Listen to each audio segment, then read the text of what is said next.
The dust of the outer rim stations always had a taste of despair, a fine, dry grit that settled into every crevice and clung to the skin like a constant reminder of what life could take away.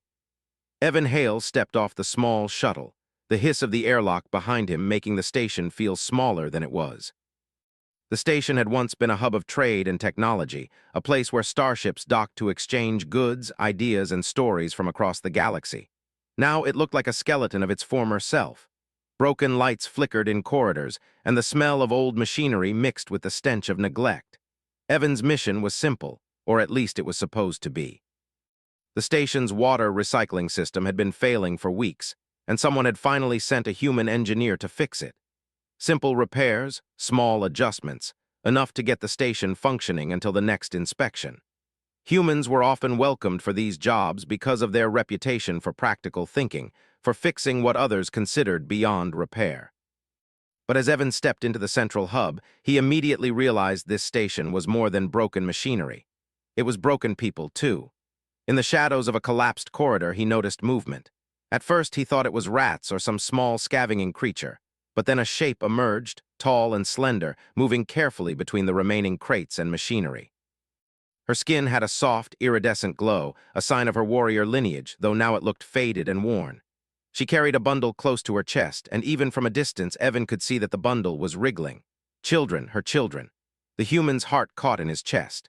Something about the way she moved, careful and trembling at the same time, spoke louder than any words could. "Please," the woman said, her voice low and trembling. It was in perfect Galactic common, but with a trace of her native accent that made it sound fragile, almost musical. She stepped closer, though her eyes darted nervously to the corners of the hall. "Please, my children haven't eaten for days. If you feed them, I will be yours forever." The words didn't register immediately. He looked at her, then at the bundle in her arms. The tiny shape stirred, weak and coughing from hunger. And then he realized the truth. This wasn't an empty threat, an attempt to manipulate. These children were starving, and this woman, this proud warrior, was offering everything she had for their survival. He shook his head slowly. I can't belong to anyone. That's not how humans work." "You never will be." He had trained for emergencies, for disasters, for situations where lives depended on quick thinking and steady hands. And this was exactly that, even if he hadn't expected it to happen the first hour of stepping on the station. He reached into his pack and pulled out compressed ration packs, each designed to provide full nutrition in a small, concentrated form. He handed one to the first child, then another to the second. The children were hesitant at first, their small hands trembling as they accepted food. Hunger made them weak, but it also made them cautious. Evan spoke softly, calming them with words that had no translation, words that simply carried warmth and safety. Slowly they began to eat, their small bodies trembling as they took in the nutrients they so desperately needed. Sareth, the woman, watched quietly, her eyes fixed on the human. She had expected more bargaining, more calculation. She had expected threats or perhaps indifference. But he simply fed her children without hesitation, without expectation, without judgment. It was unusual. Alien worlds were full of cunning, negotiation, and power games. Humans were supposed to be like any other species. Yet here he was, acting as if the children's survival mattered more than anything else. Evan's hands moved quickly, efficiently. He opened another pack, carefully rationing the food so each child got exactly what they needed. He glanced at the machinery nearby, noting that the station's water recycler could be fixed with a few adjustments and some spare parts. That would come later. For now, survival was immediate. One child coughed weakly, and Evan patted the small back, murmuring encouragements. Hunger was sharp, and even a small portion of food could overwhelm the stomach of a child who had gone days without eating. But he adjusted, careful not to overfeed. Word of what he was doing spread fast through the station. At first, it was whispers, then curious glances, then cautious approaches from others hiding in the shadows. Aliens who had once treated the starving children with contempt now watched silently, wondering why a human would care so much. Humans had a reputation across the galaxy for efficiency, yes, but not for kindness. This was something else entirely. The station's authority, a small council of merchants and minor military figures, caught wind of the feeding. One of them, a tall reptilian official with scales that glinted in the flickering lights, approached Evan. "You cannot continue this," he hissed. "Feeding them disrupts order. It encourages more begging, more dependence. This station runs on strict management. You are unwise. That's not management. It's cruelty if you let them starve. You argue with them like you're some kind of warrior, Sareth said softly. You are strange. Her eyes flicked to her children, who were slowly gaining color in their cheeks as the nutrients spread through their tiny bodies. She had offered herself to him, a lifetime of debt in exchange for survival, but she was beginning to understand. Humans did not operate like other species. They did not ask for ownership. They did not measure kindness with rules of domination or contracts of servitude. They simply acted. Evan finished distributing the rations and gathered the empty packs. He set them aside neatly, then began examining the broken water recycler. He worked quickly, hands moving with the confidence of years of practice. Sareth watched him, fascinated. She had seen warriors, scholars, technicians, but never someone who could quietly save lives with nothing but skill and determination. Hours passed. The children began to laugh softly as their strength returned, a sound that had been missing from the station for too long. Aliens in the corridors peeked in, seeing this human working, feeding, fixing, saving, and they could not look away. Evan did not notice their attention. He was focused on the machines, the children, and the small oasis of hope he was creating in a station that had almost forgotten what hope felt like. When the recycler finally hummed to life, clean water flowing steadily into the storage tanks, Evan leaned back and allowed himself a brief sigh of relief. Sareth approached him, bowing slightly in respect, though she was not one to bow easily. You saved them, all of them. I am grateful. She realized that this human, this strange, stubborn, kind human, had given her children more than food. He had given them hope, and in her world, hope was a treasure more precious than any weapon. As night fell over the station, the lights flickering but steady, the hum of the machines blending with the quiet breaths of the children, Evan looked out at the stars. They were distant, cold, and vast, yet somehow different when a life could be saved. Somewhere in the darkness, the galaxy waited. It would watch and wonder. But tonight, here on the edge of nowhere, the impossible had been done. A human had fed children no one else cared about. And for the first time, the children dreamed not of hunger, but of a future where someone would always. The morning on the station came slowly, the light of the distant sun barely reaching the battered corridors. Evan Hale had spent the night in a small maintenance bay, checking tools and supplies, his mind replaying the previous day. The children had eaten, had slept, and for the first time in many cycles, Sareth had allowed herself to breathe without the constant weight of desperation pressing on her chest. But Evan knew that feeding them once was not enough. Hunger returned quickly in a place like this. The station was a cage of scarcity, and if nothing changed, the nightmare would come back tomorrow and the day after that. He stepped out into the central hub, his boots echoing softly against the cracked metal floor. Sareth was already there, standing near the bulkhead where her children played quietly, their laughter soft but present, a fragile thread of life in a station filled with shadows. Her eyes brightened when she saw him, and she did not hide the gratitude this time. She approached cautiously, a small gesture of respect and trust, and said, "They slept well because of you. They feel stronger this morning."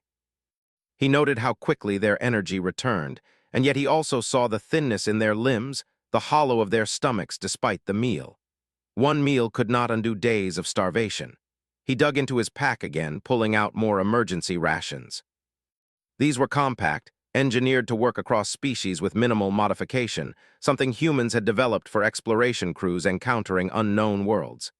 He handed them carefully, explaining each step in gentle tones.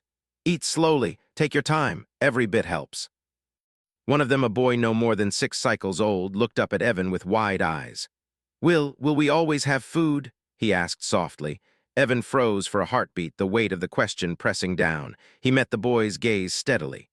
"I don't know what will happen tomorrow," he said honestly. "But I will do everything I can to make sure you don't go hungry while I'm here." "That is different." Hunger had brought them close, but fear held them back. Evan's eyes met theirs, and he gestured with the remaining rations. "There's enough for more. If you are hungry, come closer." No one is left out. On this station, survival was meant to be earned, fought over, or bought with favors and debts. Kindness without expectation was almost unheard of. The aliens stepped closer, one by one, until a small line formed, waiting quietly for rations. Evan handed them out with the same care he had given Sareth's children. As he worked, Sareth observed with growing admiration. The human did not rush, did not demand gratitude, did not treat this as a spectacle.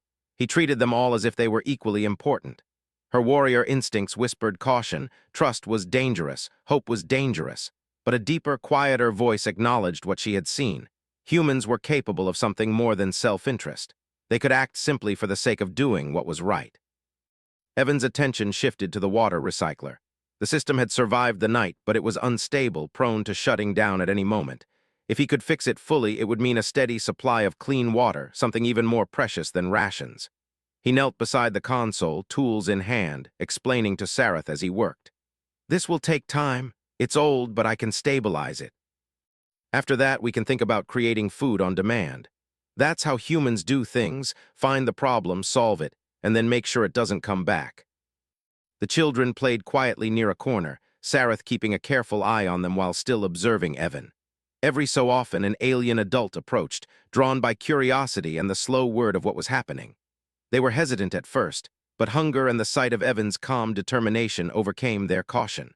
Soon, more rations were being distributed, more eyes brightening with hope. A commotion erupted when the station's authority arrived. The council's representatives, a mix of reptilian and insectoid officials, stormed into the hub. The tallest of them, a reptilian with scales that shimmered green in the weak light, bellowed in their native tongue, demanding that Evan stop immediately. "You cannot feed them. This station is governed by laws, by rules. You are destabilizing the order. I understand fear. I understand life. That is enough." Then the insectoid member hissed in frustration, signaling for the others to leave, muttering something about interference and future penalties. They departed with stiff tails and angry clicks, leaving Evan, Sareth, and the children in the quiet once more. Sareth exhaled slowly, her body relaxing for the first time in cycles. You anger them, and yet you continue." "Why?" Evan noticed the quiet glances, the way some aliens lingered in doorways, their curiosity tempered by caution. He did not judge them. Hope was fragile, and courage often followed only after others had acted first. By midday, Evan had stabilized the recycler and even managed to repair a few secondary systems that could be adapted to synthesize additional rations. He worked with precision, explaining each step to Sareth. "These machines can give you more than just food," he said. "You can use them to make clean water, to make medicine. Humans don't just survive, they build. They make life better for everyone around them. That's how humans think. Survival is shared, hope is shared. You cannot build a future by hoarding it." The children ran freely, their strength returning, their laughter filling corners that had long been silent. Sareth watched, awe in her expression. She realized that the promise she had made to belong to Evan was unnecessary. The human's actions had already changed everything. He had no need for her loyalty, he simply acted, and that was enough. By evening, the station's corridors were no longer silent. Soft conversations emerged, hesitant but present. Aliens helped each other with tasks, learned the human methods, and began to organize themselves. A small community had formed, centered around survival, care, and action. Evan looked around at the slowly rebuilding station and allowed himself a quiet sense of pride. When he finally sat down, Sareth approached him once more. You saved them, you saved us, and you ask nothing in return. You're kind humans, perhaps you are what the galaxy needs.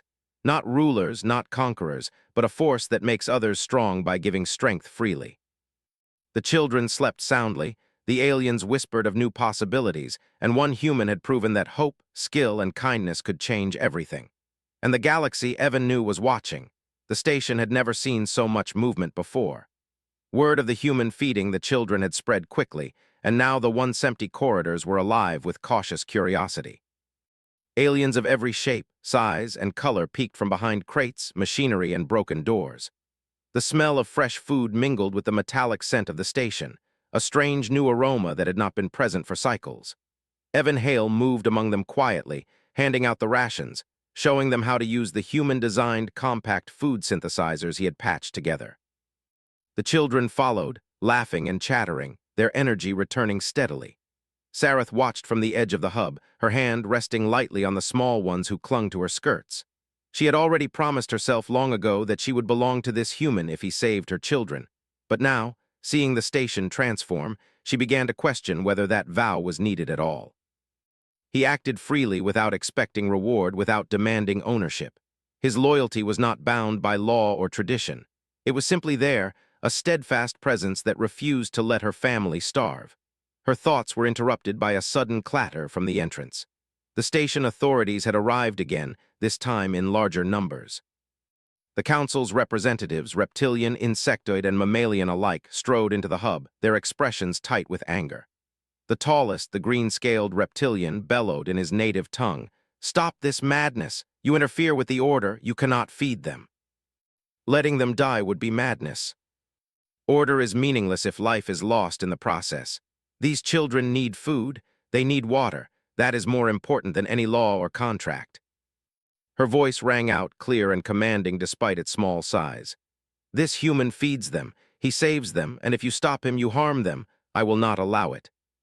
She had always been a fighter, trained in combat and strategy, but today her weapon was not strength. It was moral courage, backed by the simple, undeniable truth that Evan had acted when no one else would. Evan took advantage of the pause. He knelt beside one of the children, a girl with thin arms and a small, worried face. "Look at me," he said softly. "You are safe now. You will eat. You will drink, and no one can take that from you while I am here." The council members, unable to argue against the obvious, backed away, muttering threats of sanctions and bureaucratic action. "This is not over," the reptilian leader hissed, his tail lashing in irritation. "You will face consequences for this interference. If you care about your people, you will let them learn. These systems can make food, they can make water, you have the tools, you just need to use them. Humans do not demand tribute for life, only action." Some of the smaller council members, less accustomed to direct speech and bravery, began to fidget, realizing that the human's presence alone had changed the dynamics of the station. Others, more stubborn, hissed and left, unwilling to face the truth. But the message was clear. Action mattered more than rank, courage mattered more than protocol, and life mattered more than law. As the council members departed, more aliens emerged from the shadows, encouraged by Evan's example. One by one, they approached the synthesizers and ration packs, accepting the help with quiet gratitude. Evan explained the procedures patiently, showing them how to operate the machines without breaking them. Some of the adults were clumsy at first, their hands unfamiliar with the human tools, but they learned quickly. Children watched with wide eyes, fascinated by the strange devices that could create life-sustaining food from simple ingredients. Sareth moved closer to Evan, watching him instruct the aliens with patience and skill. "You're kind, humans, you see possibilities where others see limits," she said. We fight and govern, we plan and threaten, but you act. You do not wait for permission nor for tradition, you simply do what must be done. Rules can wait." Aliens who had once been skeptical now moved with purpose, helping where they could, learning from Evan, and slowly rebuilding their confidence. Even the station itself seemed to respond. Lights that had flickered erratically now glowed steadily. Conveyors and service lifts operated smoothly. The once oppressive atmosphere of fear and despair was replaced with cautious hope. Aliens whispered among themselves, pointing out Evan's work, sharing what they had learned with one another. It was remarkable, the transformation, and it was driven entirely by one human's simple act of courage. Later, as the sun set over the edge of the station, painting the metal corridors in soft orange light, a transmission arrived from human space. It was brief, a simple check-in. "Status?" Evan tapped a response describing the situation honestly. "Children fed, water stabilized, station population cooperating, threats of sanctions from local authorities acknowledged but contained. Operation successful so far." Humans expect results, not excuses. Evan smiled at the dry tone, remembering the discipline that humans valued so much. But he knew this was more than just duty. This was about proving something important, something the galaxy often forgot. Humans did not conquer by force. They acted by choice, and their choices often made impossible differences. Sareth joined him at the viewport, her children playing quietly at her side. You risk yourself for us," she said, her voice soft. "Others might fight, but no one else would care so much. Why?" "And because hope matters more than fear." Children slept safely, the air filled with soft conversation, and Evan continued his rounds, checking machines, distributing what he could, and teaching those willing to learn. The transformation was far from complete, but it had begun. The station was no longer a place of despair. It was becoming a place of possibility. For the first time, Sareth saw what it truly meant to be human. Strength was not only in muscle or weapons. Power was not only in authority or law. Humans could inspire, protect, and uplift simply by choosing to act. And in this station at the edge of the galaxy where hope had once been a fragile, fleeting thing, Evan Hale had proven that humans were capable of extraordinary courage. When she finally spoke again, her voice was quiet, almost reverent. Your kind, perhaps this is why the galaxy fears humans. Not for their weapons, but for what they do with them. Not for their conquest, but for their choice to protect. But sometimes, helping changes the rules for everyone else anyway. And for the first time in cycles, the station felt like a place where survival was possible, not by chance but by choice. Evan stayed at the hub late into the night, teaching, repairing, and guiding. Sareth stayed nearby, watching, learning, and gradually realizing that her vow, her promise, was not required. Humans acted not out of obligation, but because they understood the value of life. The galaxy had long underestimated them, judged them by stereotypes and half-truths. Here, in this small, dying station, humans were proving something far greater.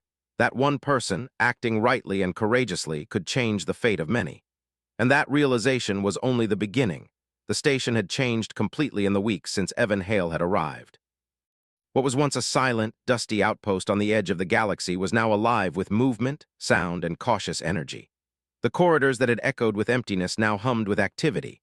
Aliens worked together, sharing tasks, learning the human methods that had stabilized water, food, and shelter. Children ran through the hub, laughing freely, their bellies full for the first time in cycles. Evan moved among them quietly, his hands full of tools and ration packs, checking machines, repairing broken systems, and teaching what he could. Every moment brought him new challenges. The food synthesizers, though engineered for cross-species use, required adjustments for different alien metabolisms. Water purification units had to be recalibrated constantly as new species used them. Small disasters arose, but each one became a chance to show the aliens that problems could be solved, not feared. Sareth followed him closely, her children always near her side. She had abandoned the thought of giving herself to him as a debt, realizing that humans did not take loyalty in exchange for acts of kindness. Instead, she had pledged to learn to protect her children and to help him guide the station towards stability. Observing him, she understood something new. Humans were not driven by fear or greed. They were driven by responsibility and courage. One morning, as Evan adjusted a nutrient synthesizer for a group of aliens unfamiliar with the process, a loud alert rang across the station.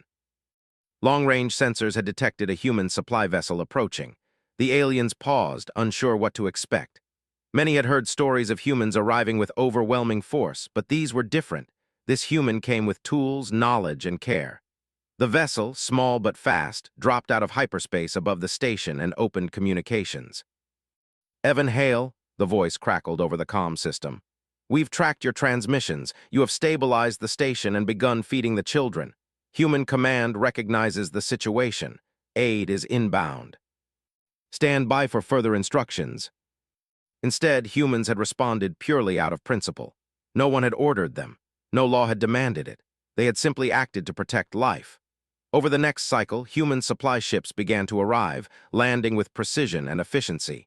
Engineers and medical teams disembarked, carrying equipment and tools far beyond anything the station had ever seen. They did not issue orders, they did not demand payment, and they did not claim ownership.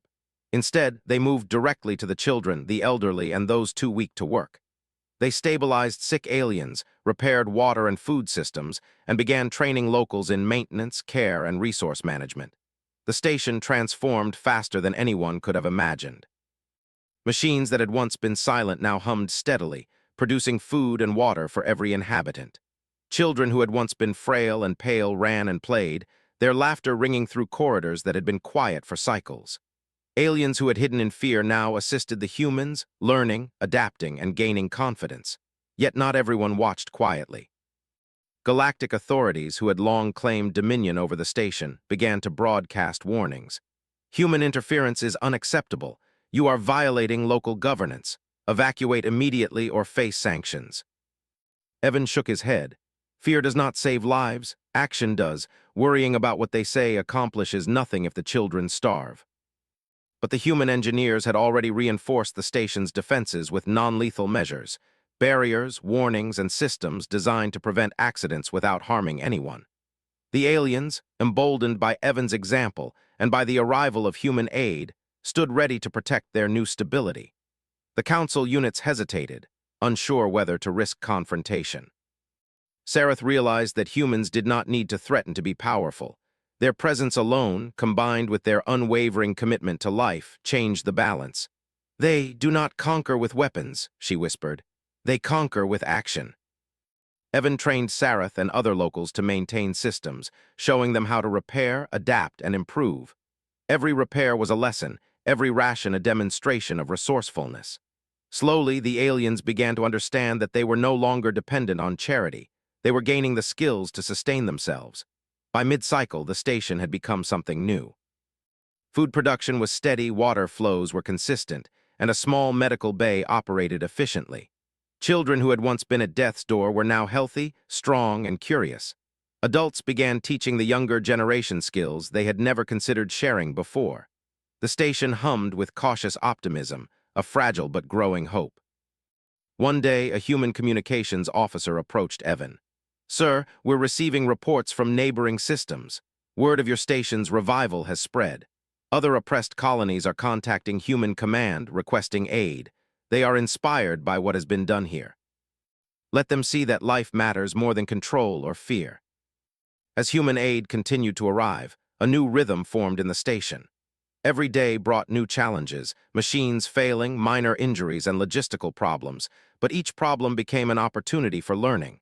Evan taught, guided, and corrected, never taking credit, never demanding loyalty. The aliens responded with effort, curiosity, and growing skill. The children thrived, their laughter filling every corner. Sareth no longer worried constantly. She moved freely, teaching and protecting, confident in the strength humans and her own people had built together. The bond she had once thought necessary with Evan, the promise of belonging in exchange for survival, was now unnecessary. He did not seek ownership. He simply acted. One evening, as the twin suns dipped below the horizon, casting long shadows through the station, a council representative arrived alone.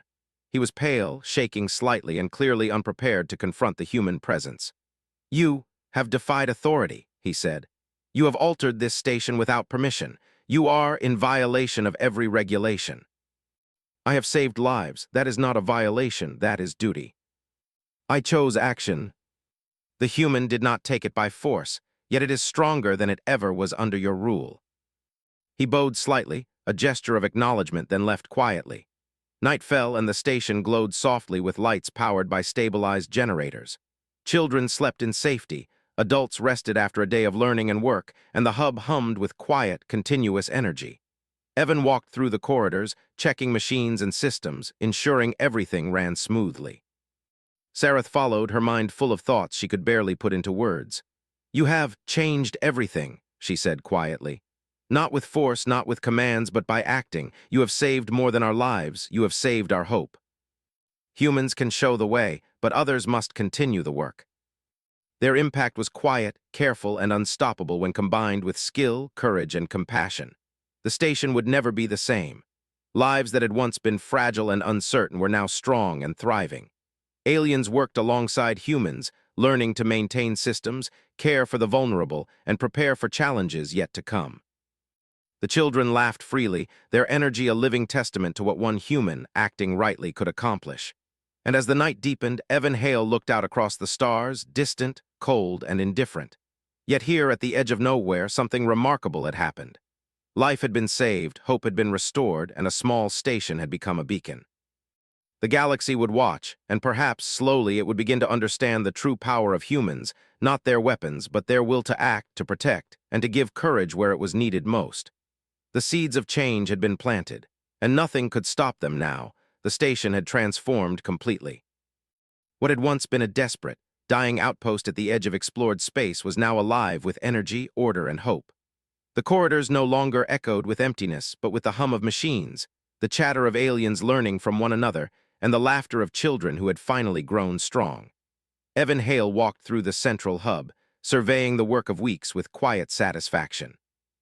Machines hummed steadily, producing clean water and nutritious food. The medical bay operated efficiently, staffed by humans and trained locals alike.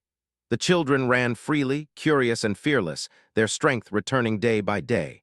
Sareth walked beside him, her eyes scanning the hub as she watched the community thrive. Her warrior instincts, once focused solely on protection and survival, now noticed something she had never expected: admiration. Not for strength, not for rank, not for power, but for action, for courage, for the simple but rare human quality of helping others without expecting reward. You changed everything, she said quietly, her voice almost reverent. This station, the children, it is beyond what I could have imagined. And you did it without demanding anything. For weeks, she had prepared to give herself as debt, thinking survival required surrender. She had misunderstood humans entirely. They did not take ownership. They earned respect by doing what was right. And by doing so, they changed the world. Even as the station thrived, the ripple of their actions extended outward. Other nearby colonies, once oppressed and abandoned, began sending messages for aid. They had heard of the human who had fed starving children, repaired broken machines, and inspired an entire station to rebuild itself. And now they sought help, knowing that humans could bring hope without expectation, could teach without demanding loyalty, and could act where others hesitated. Evan coordinated quietly. With the help of Sareth and the trained locals, they established protocols for communication, resource sharing, and emergency response.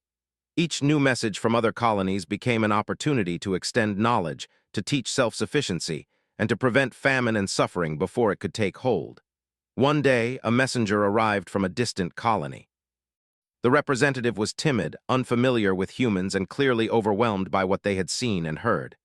"Evan Hale," they said softly. We have heard of your station. We are suffering. Our children, they are hungry. Can you help us?" But humans had always acted where others would not. "We will help," he said firmly. "But first, you must be ready to learn and protect yourselves. I can show you how to survive, how to care for your people, and how to maintain what is necessary. You must take action, too. We save so that others can continue. You will need the skills to protect life yourselves. I will show you how." And because of them, countless lives across the galaxy could now be saved. The station continued to thrive.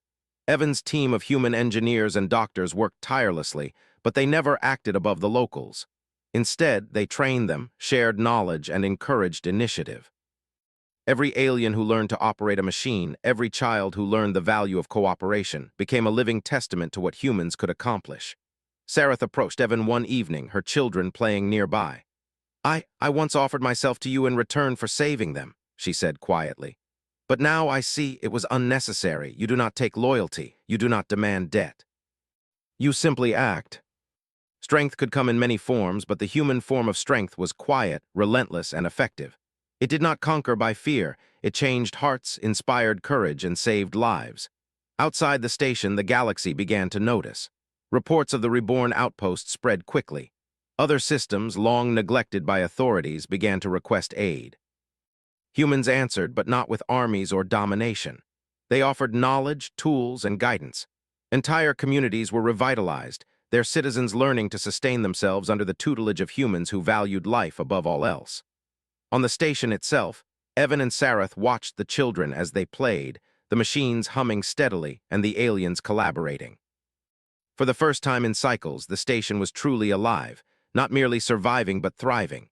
And in the midst of it all, humans had proven a principle that the galaxy would soon understand: that courage, action, and the willingness to help without expectation could change worlds far more than fear, rules, or force ever could.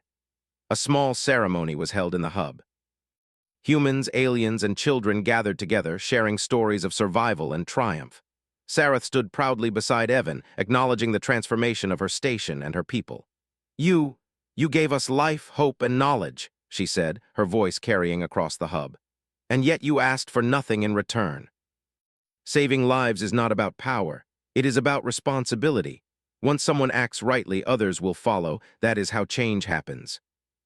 And in the midst of all this, Evan Hale remained steady, guiding without controlling, teaching without judging, and acting without expectation. Over the next cycles, the station became a model for other colonies. Humans trained the locals to maintain systems, care for children, and protect their communities.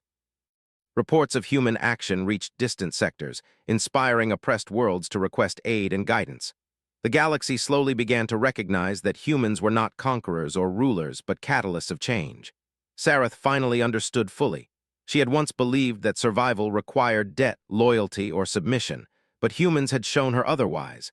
Action mattered more than ownership. Courage mattered more than fear. Life mattered more than law, and because of this, countless lives had been saved and countless more would be. One evening, Evan and Sareth stood at the viewport, looking out at the distant stars. The hub was quiet now, the children asleep, the machines humming steadily.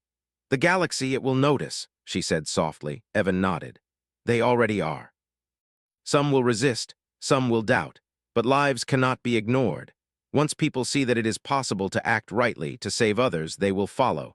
Humanity does not conquer by force. We conquer by proving that kindness and action matter more than fear and control.